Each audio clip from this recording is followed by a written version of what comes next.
Bienvenue sur ce nouveau live comme tous les jeudis. On se retrouve tous les jeudis à midi avec Marie de Souveraineté émotionnelle. On va peut-être rapidement se représenter pour ceux qui arrivent à nouveau sur ce live.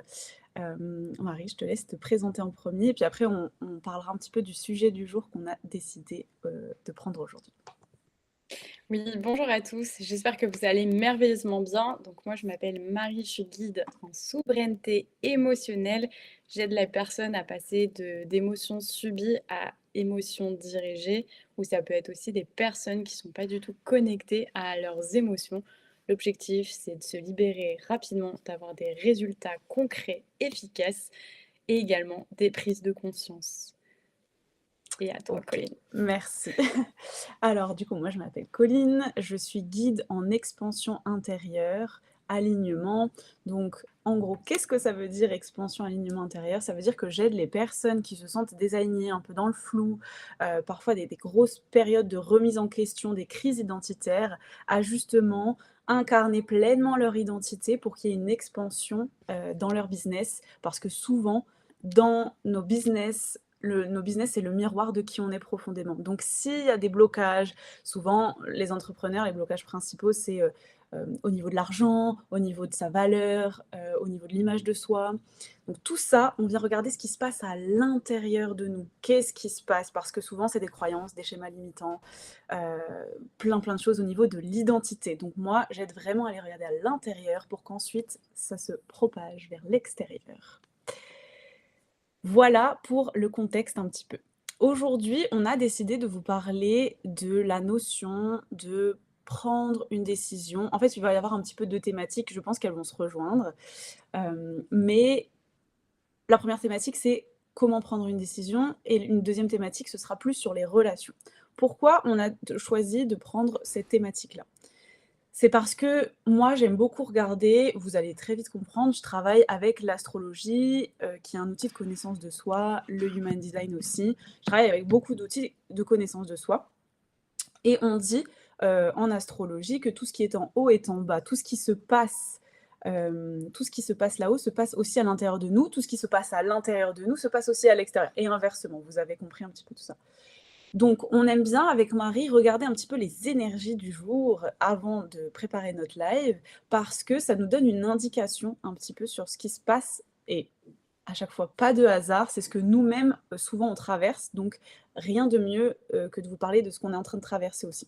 Donc aujourd'hui, c'était un peu une journée où il y avait deux énergies un petit peu qui se confrontent. C'est-à-dire une énergie, on a envie d'avancer, de bouger, d'aller dans cette direction de nos rêves, de nos objectifs. On veut aller, on est déterminé, on a envie, ça nous pousse en avant. Et en même temps, il y a une espèce de tension intérieure, de, de flou, de contraction. Moi, j'aime bien parler de contraction intérieure où on se il y a plein de choses qui se passent, en fait, à l'intérieur. Donc il y a une espèce de pression, peut-être de l'agacement, de l'impatience, des discussions qui peuvent être un peu tendues, enfin voilà, il y a toutes ces choses-là qui se passent à l'intérieur. Donc ça fait vraiment 2 énergies contradictoires, de j'ai envie d'avancer et en même temps, il y a des choses qui bloquent. Donc c'est parfait parce que, Marie et moi, on travaille aussi beaucoup, donc comme elle vous a dit, avec les émotions, la libération émotionnelle, tout ça. Mais il y avait aussi cette histoire de prendre une décision. Qu'est-ce que ça veut dire déjà? Je pense que ce serait pas mal de dire pour nous qu'est-ce que ça veut dire pour nous prendre une décision et en quoi c'est important de prendre une décision? Marie, est-ce que tu veux commencer sur ce sujet-là? Oui, avec plaisir. Alors, prendre une décision, c'est acter quelque chose. C'est-à-dire que quand on prend une décision, en général, on se dit, je vais le faire en fait. Je prends cette décision-là, les schémas que j'ai faits, que j'ai répétés pendant un certain temps, c'est terminé. Je décide d'aller de l'avant. Et donc, pour aller de l'avant, je prends une décision, je prends une sorte aussi d'engagement envers moi-même. Je peux prendre aussi un engagement avec quelqu'un d'autre. Mais en tout cas, c'est quelque chose de très ferme et très... je suis sûre de moi, en fait. Donc en général, quand on prend une décision, ça élimine aussi la peur de se tromper parce que de toute façon, peu importe la décision qu'on prenne, elle est toujours bonne, elle est toujours juste et si on sent qu'on doit la prendre, c'est que ça résonne, il y a quelque chose à l'intérieur de nous qui résonne. Donc prendre une décision pour moi, c'est s'affirmer aussi et se dire qu'à l'évidence, j'ai fait les choses d'une certaine façon. Est-ce que ça m'a servi ou pas jusqu'à l'heure actuelle? Et donc je décide maintenant de faire les choses autrement et donc après cette décision, je commence à enclencher une action qui va dans la continuité de cette décision. Parce qu'une décision, tu peux dire, tu sais, c'est un peu comme les résolutions du premier de l'an. Ah, je décide de perdre du poids. D'accord. Donc, qu'est-ce que tu vas décider? Qu'est-ce que tu vas mettre en place? Parce qu'une décision, c'est bien beau, mais si derrière, il n'y a pas d'action, c'est quoi le plan? Qu'est-ce qui va t'amener à ce que, au final, ta perte de poids, déjà, c'est hyper large. Je veux perdre du poids. Combien tu veux perdre? C'est quoi ton objectif? Est-ce que c'est de la perte de la masse graisseuse? Est-ce que c'est de la prise de masse? Est-ce que déjà c'est important, tu vois, de déterminer finalement qu'est-ce qu'il y a dans cette décision-là pour ensuite tu la mets en place, tu mets un plan et tu y vas. Donc la décision pour moi aussi, c'est ça qui me fait en général le plus bouger dans ma vie. Parce que comme tu l'as dit, souvent, c'est juste avant une période de contraction que je ressens intérieurement. La vie me renvoie aussi cette contraction et je me dis à l'évidence, oh oh, c'est qu'il y a quelque chose à comprendre de cette situation. Donc je reprends mon pouvoir intérieur en disant: Ça y est, c'est bon, j'ai compris la leçon, merci, c'est tout ce que j'ai reçu, c'est cool et maintenant je prends la décision et j'avance». Est-ce que ça répond à la question que tu m'as posée? Je pense que oui. Complètement. Ouais, ouais, complètement. Est-ce que tu veux partager aussi? Pour toi, c'est quoi une décision? Oui, alors, bon, en fait, ça va rejoindre, vraiment, ce que tu as dit. Je vais peut-être le redire avec mes mots. Mais en effet, c'est important déjà quand on prend une décision, de savoir quelle décision on prend, d'être très précis finalement. C'est comme, vous savez, l'analogie de on est sur un bateau, on n'a pas de cap, on n'a pas de direction. Bah, comment est-ce qu'on sait où est-ce qu'on va? On n'en a aucune idée, donc on va naviguer un peu à gauche, un peu à droite et en fait, on va peut-être se perdre là-dedans parce que dans l'immensité de la mer, de tout ça, on va peut-être se perdre et on va jamais arriver à notre destination et en fait, bah, ça va créer du flou, ça va créer plein de choses. Bah, là, c'est pareil. C'est OK, je prends une décision, mais quelle est ma décision? À quel niveau de précision est-ce qu'on peut aller? Donc comme tu l'as bien dit, je vais pas répéter et c'est OK, je prends une décision. Est-ce que cette décision, elle est alignée avec moi et la direction dans laquelle je veux aller, avec mes objectifs? Et ensuite, une fois que j'ai pris cette décision, qu'est-ce que je mets en place en effet pour aller dans cette direction en fait? C'est-à-dire que, OK, je prends la décision, on va reprendre ton exemple, reprends la décision de perdre, je dis n'importe quoi, de perdre 5 kilos. Et bon, on peut aller encore plus en précision, hein, mais bon, moi je vais prendre cet exemple-là. Je prends la décision de perdre 5 kilos dans 3 mois. J'ai 3 mois pour perdre 5 kilos. OK, super. Déjà, c'est assez précis. On peut aller encore plus loin et me sentir bien dans mon corps, enfin mettre de l'émotion, etc. Mais partons là-dessus. OK, j'ai pris cette décision. Quelles sont mes habitudes à l'heure actuelle qui ne me permettent pas d'aller vers mon objectif? Quelle est l'identité actuelle et quelle identité je dois développer pour aller vers cet objectif? C'est ça en fait, c'est quelle identité je dois développer et quelles habitudes je dois développer parce qu'on sait tous qu'on a plein d'habitudes. Peut-être que c'est grignoter entre les repas, peut-être que c'est, être très sédentaire et en fait jamais bouger. Donc ça va être: «OK, bah, là en fait à l'évidence, ce qu'il faut que je fasse, c'est peut-être aller marcher tous les jours, alors faire 30 minutes de sport, tous les 2-3 jours. Enfin voilà, changer, arrêter de grignoter du coup ou alors préparer des encas en fait qui sont sains et comme ça quand je vais grignoter, ça va être quelque chose de sain, je vais apporter quelque chose de bon à mon corps. C'est vraiment ça pour moi, et puis c'est quelle identité j'ai besoin de développer pour arriver à ça finalement.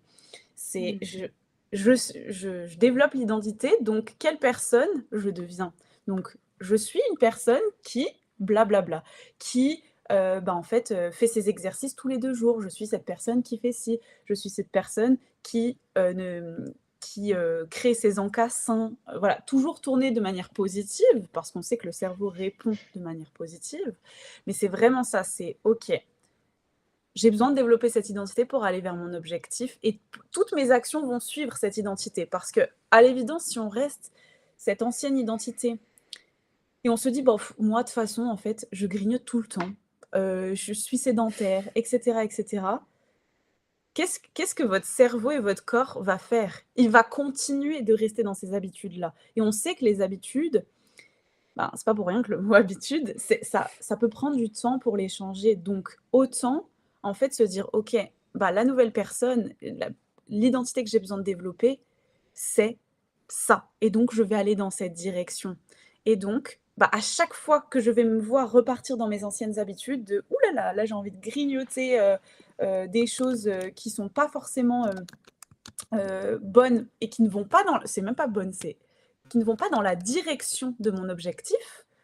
Comment est-ce que je fais pour aller dans cette direction? Comment est-ce que je fais pour aller vers ces nouveaux objectifs? Et je me reprends: «OK, là j'ai envie de grignoter, bah, qu'est-ce que je peux remplacer ça par quoi? Comment est-ce que je peux mettre en place» aussi, moi j'aime bien parler de système. Comment est-ce que je peux mettre en place des systèmes, des choses, des habitudes en fait finalement, mais c'est des moi j'aime bien appeler ça des systèmes qui marchent. C'est-à-dire que si vous savez que vous allez grignoter tout le temps, bah, enlevez tous les gâteaux, hein, de chez vous, n'ayez plus aucun gâteau.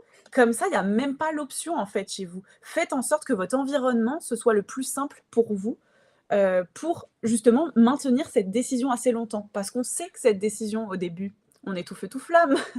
Comme, c'est la rentrée, c'est le nouvel an, on a envie c'est bien, on a pris une décision, donc il y a une espèce d'adrénaline, d'émotion hyper intense qui arrive et c'est Mmh mh. super. Mais à un moment donné, c'est comme le soufflet. Si c'est pas entretenu, ça va redescendre et donc Mmh. vous allez retomber et là, on va tomber dans peut-être l'autocritique, le jugement parce qu'on n'est pas arrivé et cetera. Mais c'est normal, il faut la maintenir, il faut maintenir cette émotion, ce feu et on la maintient justement en créant aussi là, je suis partie dans plein de sujets, hein, mais vraiment, Non, non, c'est passionnant. il faut créer aussi l'environnement qui, justement, va nous permettre de continuer à atteindre cet Mmh. objectif-là. Si on reste dans un environnement qui ne nous permet pas d'atteindre cet objectif, ça va se reproduire encore et encore et encore. Tant qu'il n'y a pas une chose qu'on a changée, ça ne va pas on va pas changer, en fait, nos objectifs. Donc si on veut que les choses changent, il faut changer quelque chose dans notre vie, c'est obligé et ça commence donc par prendre une décision, c'est super, franchement, félicitations à vous si vous avez déjà pris la décision, qui est en accord avec vos objectifs. Définir son identité, maintenir cette émotion et surtout créer, soit se créer un environnement, soit changer son environnement pour continuer d'avancer vers ces objectifs-là et pour moi, c'est vraiment très important. Ça fait vraiment partie de ça. Voilà ce que je voulais rajouter. Hem, est-ce que tu veux rebondir sur certaines choses? Oui, je te remercie parce que j'ai trouvé que c'était très complet ce que tu ajoutais à ce que j'avais pu dire précédemment et ça donne vraiment la ligne directrice et les étapes un petit peu à faire, surtout quand tu as parlé de l'identité, je trouve ça très important aussi. Mmh. Ce que je voudrais rajouter, c'est aussi, par rapport à une décision, savoir si elle est alignée ou pas. C'est est-ce que notre pourquoi, il est assez fort aussi pour maintenir cette décision? Parce que souvent, tu vois, je trouve que le nouvel an, c'est un peu, justement ce collectif, cette, cette, je cherche un mot. Émulsion, non? Émulsion, Mmh. merci, c'est ce que je cherchais. Télépathie. Cette émulsion et tu prends une décision parce que tout le monde prend une décision aussi un petit peu autour de Mmh. toi. Il y en a un qui dit: «Ouais, je vais reprendre le sport, je vais me reprendre en main» et cetera. Ou il y en a un autre: «Moi, c'est bon, j'arrête l'alcool, j'arrête la cigarette, j'arrête, vraiment tout ce genre de choses» et donc des fois, tu te retrouves au milieu de tout ça et tu dis: «Ouais, moi aussi, je vais prendre une décision, sinon si je prends pas de décision, je suis un petit peu un loser parce que tous mes copains prennent une décision». En fait, ce que j'ai compris aussi, c'est que la décision, pourquoi elle fonctionne ou pas, c'est parce que ton pourquoi, il sera assez fort. Si on reprend, hem, je vais parler d'un exemple, précis qui m'est arrivé il y a pas très, très longtemps. Bon, le but, c'est pas de se juger, c'est juste de m'exprimer pour que vous puissiez vous reconnaître, dans cet exemple, par exemple, hem, dernièrement, il y a quelques semaines, j'avais le téléphone au volant, pas de jugement, on a dit. J'avais le téléphone au volant, je me suis fait arrêter.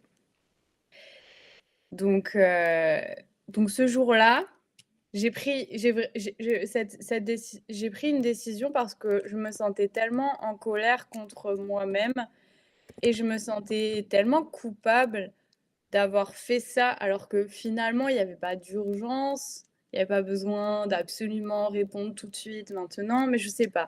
J'étais dans une bonne vibe. En plus, je me souviens parce que je t'envoyais un vocal ce moment-là, c'était pile poil au moment où je t'envoie un vocal et j'étais tout feu tout flamme et puis j'ai pas vu les gendarmes qui m'ont arrêtée et donc bref, j'ai pris ma responsabilité parce que dans ces moments-là, bah, c'est ce qu'il faut faire selon moi.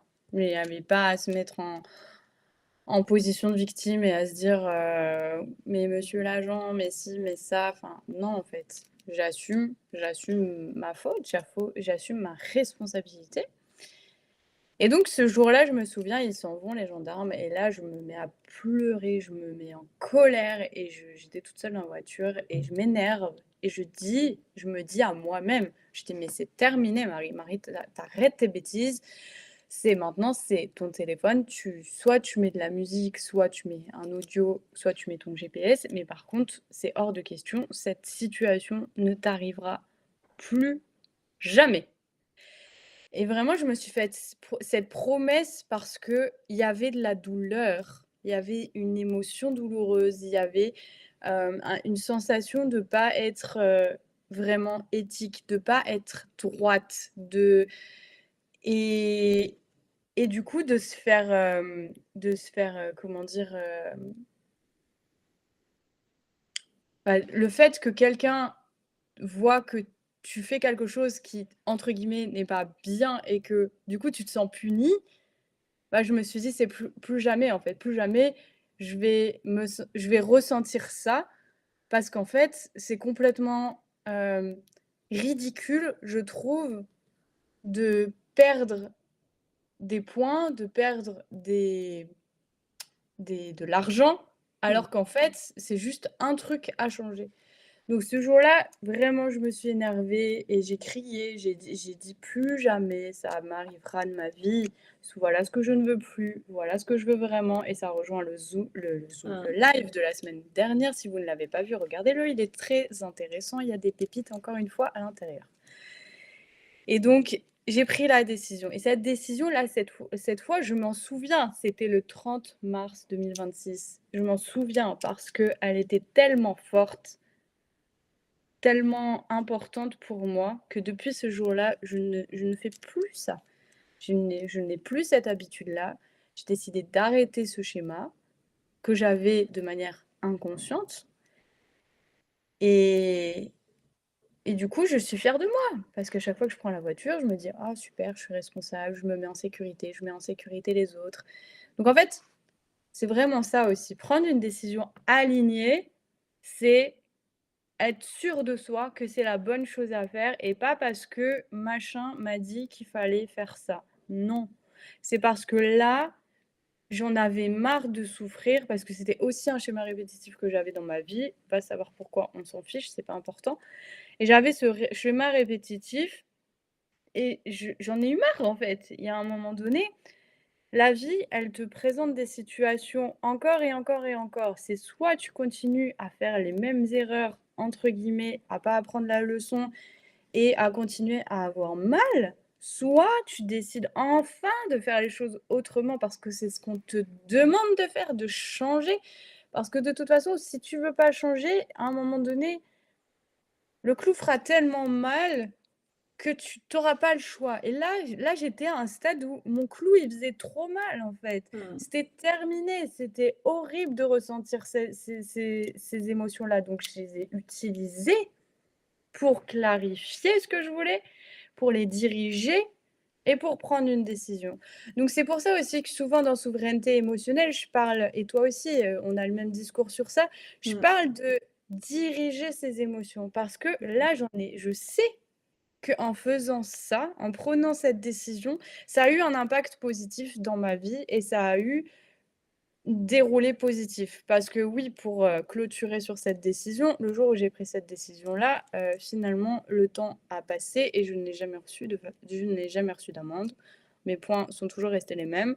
Donc je ne sais pas ce qui s'est passé, mais Dieu a été clément ou l'univers ou la vie, peu importe, parce que j'ai pris mes responsabilités, parce que j'ai pris cette décision et que j'ai tenu cette décision.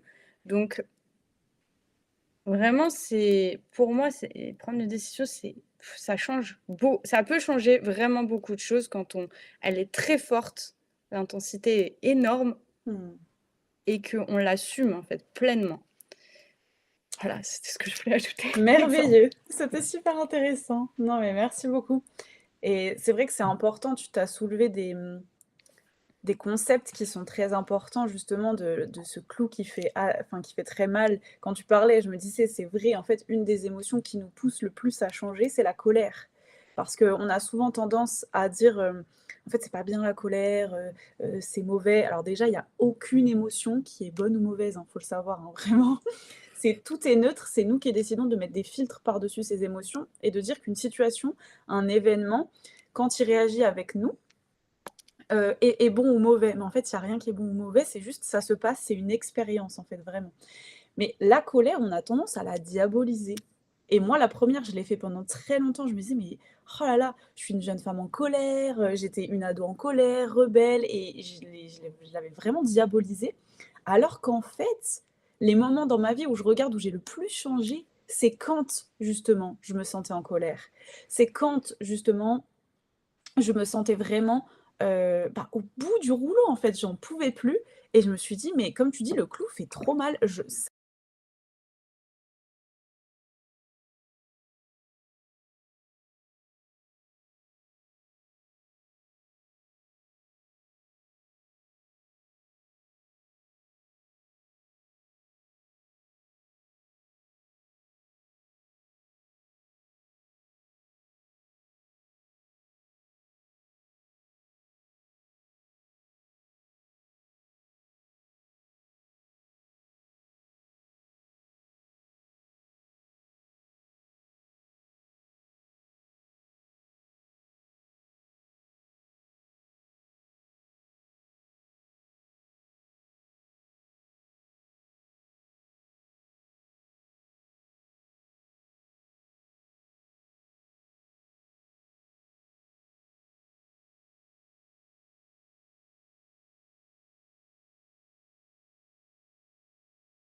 J'en peux plus et je connaissais pas forcément tous ces concepts que je connais aujourd'hui, mais pour autant, je me disais: «Mais c'est bon, j'en ai trop marre en fait». Vraiment, je me rappelle vraiment quand je me suis dit je venais de me séparer, j'avais 21 ans, je venais de me séparer, j'étais dans un boulot en CDI qui me convenait pas, tous mes amis, enfin mon cercle d'amis, ça me convenait plus du tout et je me suis dit: «Mais j'en ai trop marre en fait de tout ça» et tous les schémas se reproduisaient tout le temps, je me sentais bien nulle part, je me sentais vraiment c'était comme si j'allais imploser, exploser, mais de l'intérieur, vraiment, et je me suis dit: «Mais c'est stop, en fait, ça suffit. Je prends une décision et je fais les choses qui me font envie et j'acte dans la matière. Qu'est-ce que je veux faire, en fait?»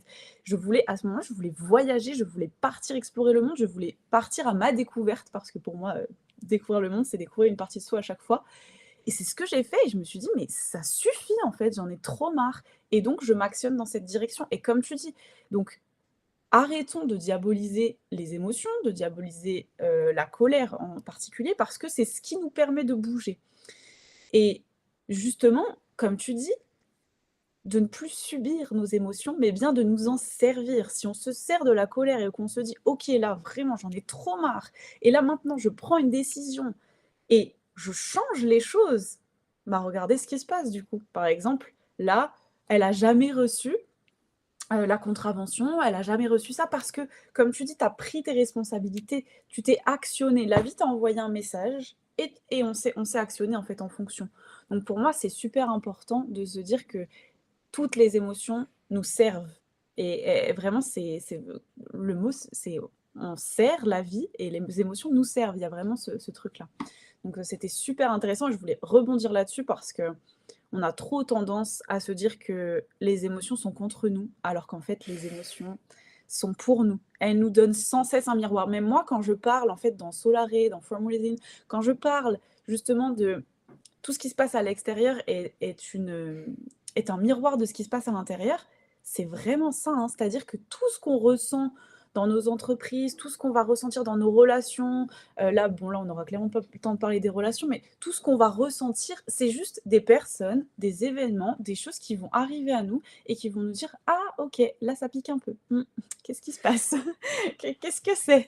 Qu'est-ce que ça vient me dire, en fait? OK, bah, ça vient me dire tel ou tel message. OK, bah là, je me sens très en colère. Donc là, OK, j'ai plus envie que ça se reproduise parce qu'à un moment, on le sait tous, il y a un moment de non-retour. On peut être en colère pendant longtemps. Le clou, il fait un peu mal, mais pas assez mal. Et au bout d'un moment, c'est stop, en fait. On en a trop marre d'en avoir marre et donc on change les choses. Vraiment, c'est à ce moment-là. Donc, tout ça est pour notre bien, à chaque fois, tout le temps. Et c'est toujours neutre. C'est nous qui décidons de poser des jugements là-dessus. On a une question. La question c'est: comment fait-on attends, y a-t-il des choses particulières à faire pour construire son identité? Est-ce que tu veux commencer, Marie? Oui, alors après ça rejoint beaucoup ce qu'on a pu partager auparavant, c'est-à-dire que, là, vous avez toujours fonctionné d'une certaine façon par rapport à vos pensées, par rapport à vos habitudes, par rapport à ce que vous avez reçu, notamment dans l'enfance, etc. Donc, vous avez reçu un certain discours qui a fait que cette identité que vous avez là, elle fonctionne d'une certaine façon. Et quand on décide de changer, non. Il est important aussi de changer son identité pour que ça aille avec le changement qu'on désire. C'est-à-dire que si je veux être, imaginons, millionnaire et que je continue à penser par le manque et la vie est trop chère et ci et ça, autant vous dire que vous n'atteindrez jamais cet objectif d'être millionnaire. Par contre, si vous vous dites, OK, l'argent est une ressource renouvelable et illimitée, je suis quelqu'un qui fait de l'argent un peu plus chaque jour, je suis quelqu'un qui entreprend, je suis quelqu'un... En fait, c'est vraiment, pour moi, c'est se répéter déjà des affirmations positives qui vont dans le sens de ce que vous voulez. Et donc, je suis quelqu'un qui, blablabla, comme tu l'as dit tout à l'heure, Colline. Et de noter vraiment, de décrire quelle est la personne que vous voulez être par rapport à cet objectif-là. Quelle est l'émotion que je veux ressentir? Euh, je veux être une personne qui est un peu plus dans la joie tous les jours, dans l'amour, dans la paix. Je veux me sentir bien, je veux me sentir bien avec moi-même, je veux me sentir bien avec les autres. Et, et se le répéter en fait. Parce que à force de se le répéter, à force de s'entendre, à force de se visualiser aussi en étant une nouvelle personne, en ayant des nouvelles habitudes, en prenant aussi des exemples. Vous pouvez prendre des exemples sur Internet. Ah, cette personne, elle m'inspire. Ok, qu'est-ce qui m'inspire chez cette personne? Quelles sont les qualités qu'a cette personne et que moi m'inspire et que je veux avoir? Et donc à partir de ce moment-là, vous mimiquez, vous observez, vous prenez exemple sur. Je sais que moi, une qualité que j'aime beaucoup, c'est l'éloquence. J'aime beaucoup les personnes qui parlent avec éloquence, qui utilisent un langage précis, clair et structuré. Donc forcément, qu'est-ce que j'ai fait? J'ai regardé, j'ai un peu observé comment parlaient certains youtubeurs, comment parlaient certaines personnes pour mimiquer à mon tour. Et du coup, je sais que je suis en train d'y aller.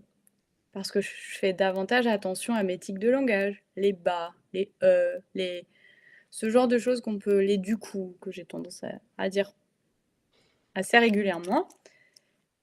Et donc, il y a tout ça. Je vais te donner la parole, Colline, si tu veux ajouter d'autres choses. Alors, on a déjà dit pas mal de choses. En fait, je pense que c'est vraiment un en fait, on vous a déjà donné pas mal de pépites là-dedans. Je pense que je vais plutôt résumer, je vais voir si au fur et à mesure j'ajoute des choses, mais je pense que ça commence l'identité, c'est se dire c'est déjà faire un état des lieux. Quelle identité j'ai à l'heure actuelle? Quelles croyances j'ai? Quelles habitudes j'ai? Quelles pensées j'ai au quotidien? Quelles émotions sont les plus présentes, en fait, dans ma vie? C'est vraiment, vous voyez, faire un état des lieux de qui vous êtes, quelles habitudes vous avez, qu'est-ce que vous faites au quotidien, quelles sont les actions. Voilà, on fait un état des lieux et ensuite, c'est se dire: «OK, là, j'ai l'état des lieux» et ensuite je me projette et je crée l'identité que je veux. Pareil, avec la même chose. Du coup, quelles seraient les croyances de cette personne? Quelles seraient les habitudes? Comment elle s'habille? Qu'est-ce qu'elle ressent? Voilà, comment elle se comporte? Comment elle parle?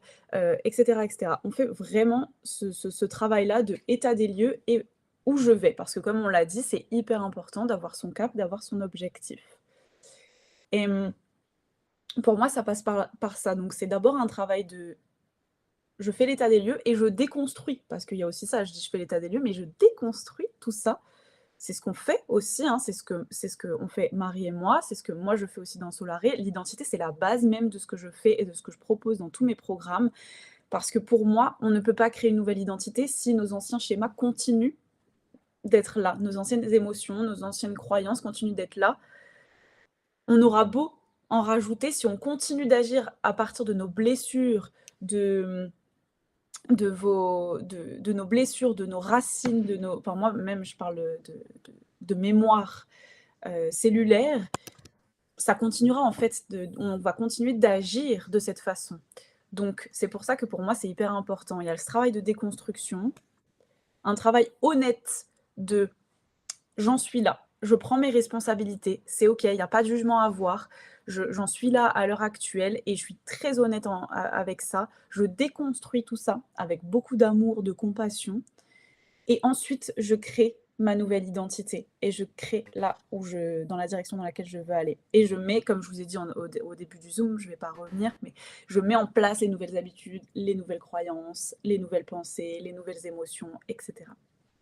Donc vraiment, pour moi, c'est ça le travail sur l'identité. J'espère qu'on aura répondu à ta question.